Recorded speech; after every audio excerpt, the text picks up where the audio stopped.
esse número de 4 bilhões, será que não é mais do que isso, não? Desde a primeira publicação, porque a Bíblia começou a ser espalhada mais também com a invenção da imprensa, né? Porque Isso. antigamente, como que era? Era copiada só, né? Esse é um fato muito curioso.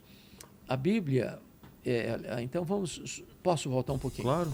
A Bíblia, ela é composta de 66 livros, né?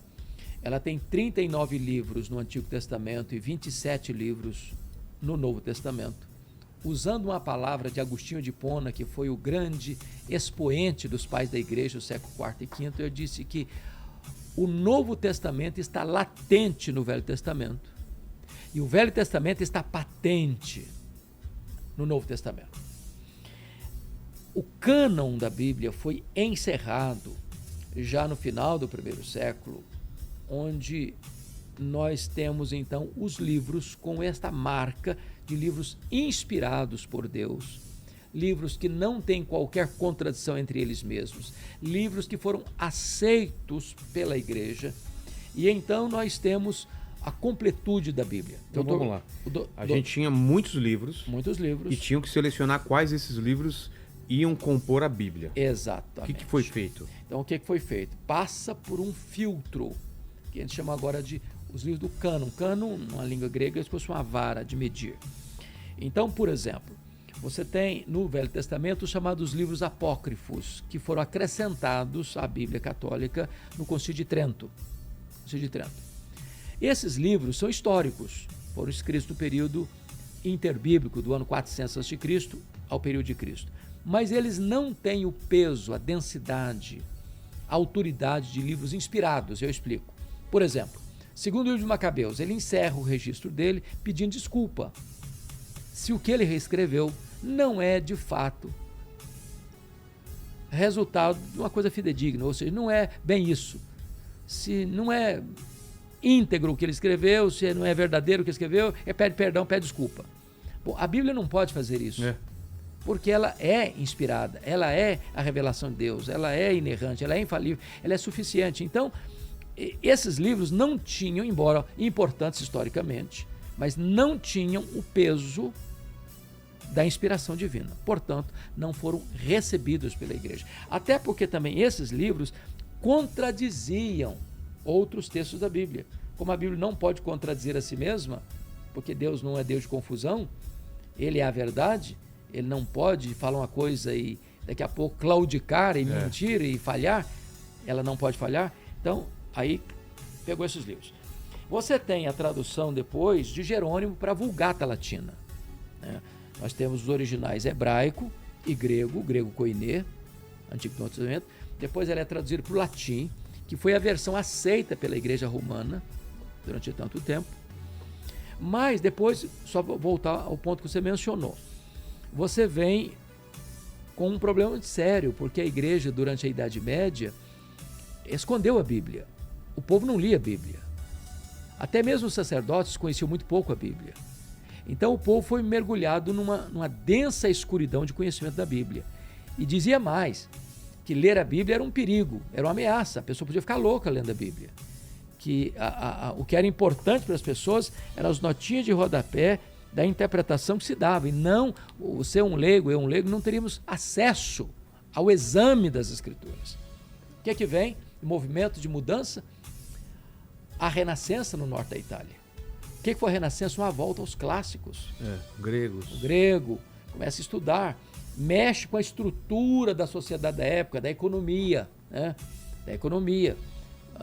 Com as viagens intercontinentais, tira o poder da economia das mãos da igreja, mexe com a ciência, quando Nicolau Copérnico vai afirmar que o mundo não era geocêntrico, mas heliocêntrico.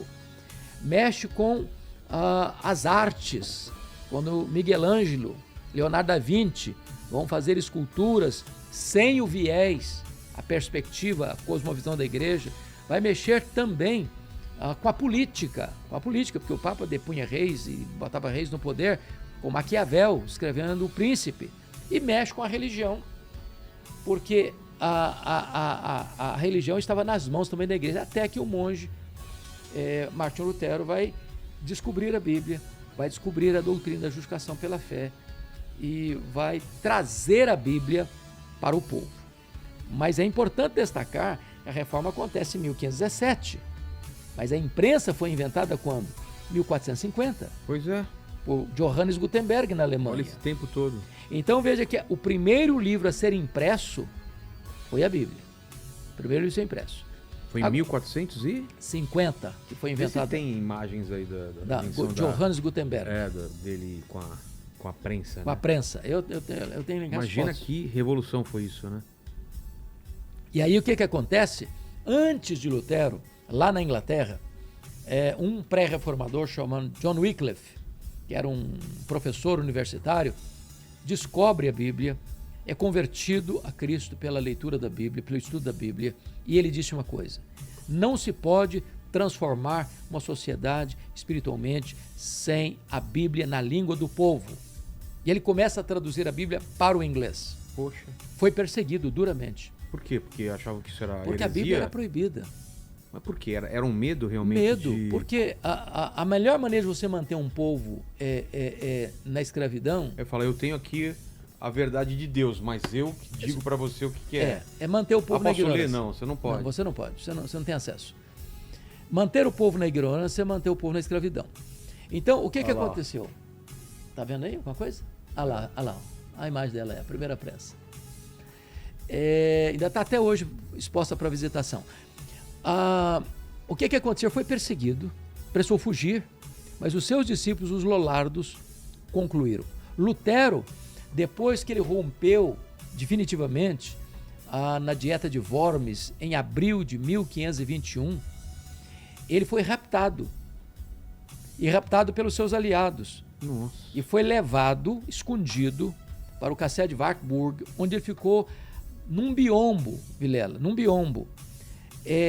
traduzindo a Bíblia para o alemão.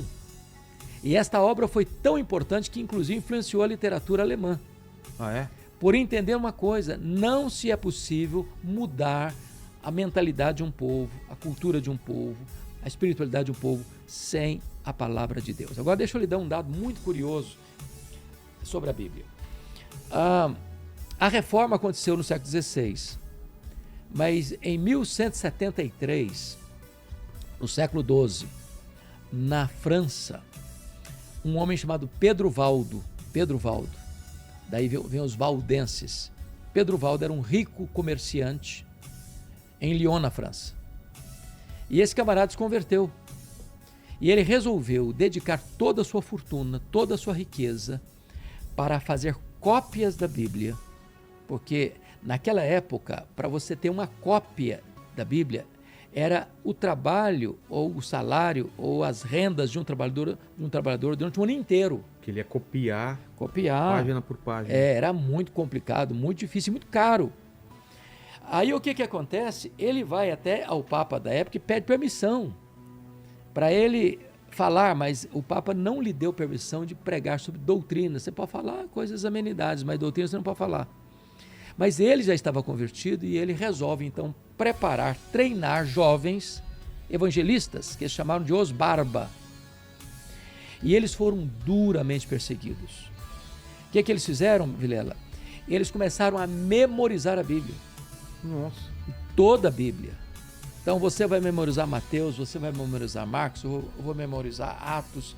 Chegou uma época que ele sabia que a perseguição viria de tal forma, de tal monta, que todas as cópias das Bíblias seriam queimadas. E foram. E eles conseguiram reproduzir tudo novamente. Para você ter ideia, esse grupo chamado os Valdenses foi o grupo mais perseguido na história do cristianismo. Até muito, se você der um Google aí, colocar lá a Páscoa de Piemonte, 1655, lá no norte da Itália, um massacre que foi tão horrendo quanto esse massacre agora do Hamas em Israel, de decapitar pessoas, de abrir o ventre das grávidas, pegar o feto e bater no rosto da mãe, de queimar vivos, uma coisa horrível. E essas pessoas, os valdenses, sobreviveram séculos e séculos e séculos de tortura, de perseguição, por causa da palavra de Deus. Por causa da palavra de Deus. Então, esta palavra é uma palavra viva e poderosa. Onde ela chega, ela transforma. Deixa eu só dar um exemplo muito interessante para você. Um dia chegou na ilha de Fiji um ateu, um pouco arrogante, e viu o chefe daquela tribo com a Bíblia na mão. E aí ele, tentando zoar com o camarada, falou: mas vocês ainda acreditam nesse velho livro? Esse livro de capa preta? Esse livro está ultrapassado, isso aí não vai mais nada não, nós já derrotamos essas ideias aí, o que é isso? Vocês precisam avançar um pouco, melhorar um pouquinho, crescer um pouquinho mais.